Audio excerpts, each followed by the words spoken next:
Welcome, Peter. Thank you. First of all, this waistcoat is spectacular. It's sensational.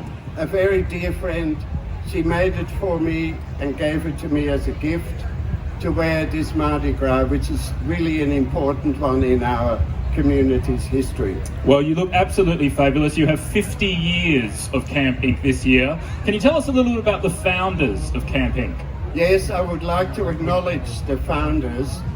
So it's Christabel Pole and John Ware, who very courageously appeared in the Australian newspaper on the 19th of September 1970, announcing the founding of Camp Inc., the very first, as we were called in those days, the first national homosexual rights organization. I'm emphasizing the word homosexual because that's what we still are. But the main reason for establishing it initially was to try and change the laws which governed us male homosexuals. You know, for just having wonderful love and sex together with your partner at home, you could be arrested and sent to jail for 14 years. Was Camp Inc. just a local organisation? Initially it was formed in Sydney.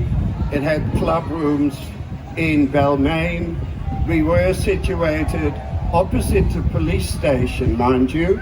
We were opposite what was then called the Police Boys Club, and the RSL, which were not friends of ours. They were just down the road. The only friendly people we had at the club rooms in Balmain were our neighbours. They were the fire brigade, and they used to hang over the fence and join into the fun. Tell us a little bit about the checkerboard program, which I heard so much about during the marriage equality plebiscite. That was a fun time, wasn't it? It was back from the early 70s, I think. Yeah. So Camp Inc. was established in September 1970. The ABC approached Camp Inc. Around the middle of 1972. They wanted to produce a program about a male and a female homosexual couple living in the suburbs.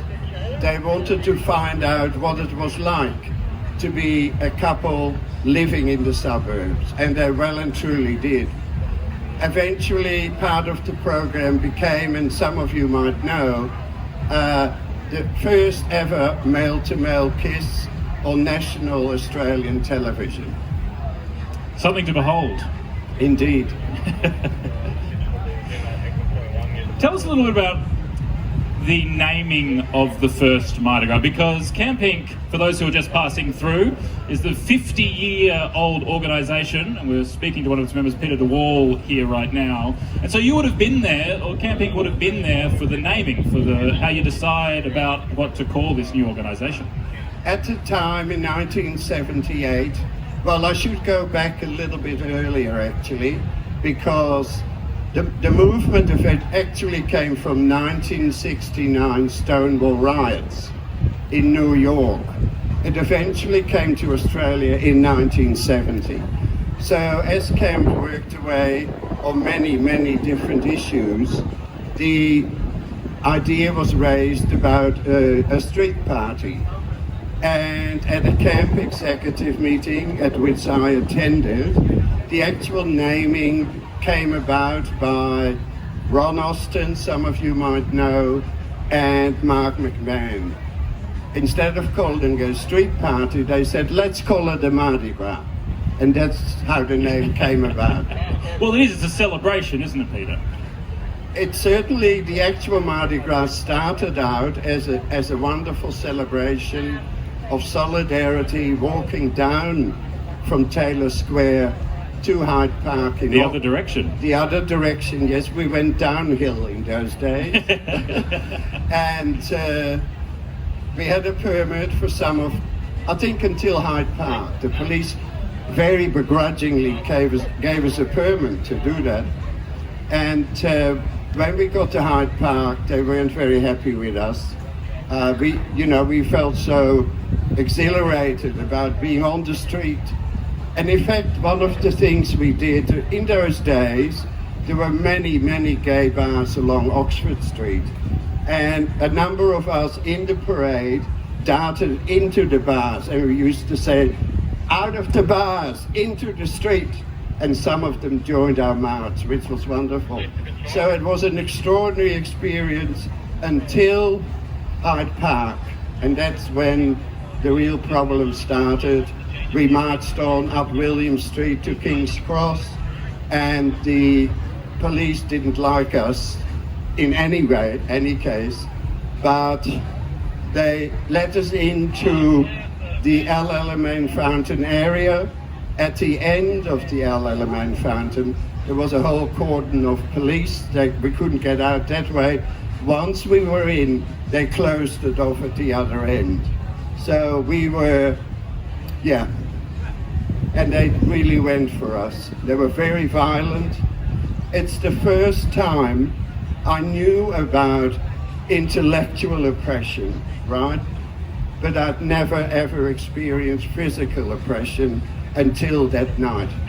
How do you feel? What are your reflections on how far we've come? I mean, today we had the New South Wales Police Band on stage at a Mardi Gras event. That's a fair way away from that day. Yeah.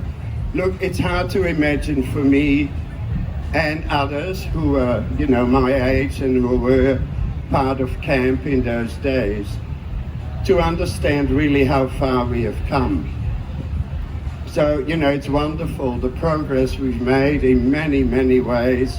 Like, until 1973, homosexuality was on the psychiatric diagnostic book. So we were regarded as, basically as insane. Until 1973, that was abolished. Then it took a long time for another major change to happen, was homosexual law reform. In 1984, at long last, the New South Wales Parliament moved, and, sharing our bodies, we were no longer criminals for doing that. And over the years, there's been many other, perhaps more minor changes, and of course, the horrible, horrible 80s AIDS epidemic that really almost destroyed our community, We had so many young men, mainly there were older ones as well, who were our potential leaders, and we had artists and activists and many everyday men who the virus just caught hold of. There was no caring from the outside. We were ostracized. We were treated like lepers in those days.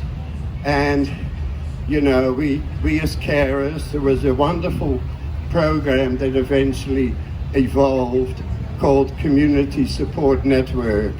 And my partner, he worked for them about 10 years.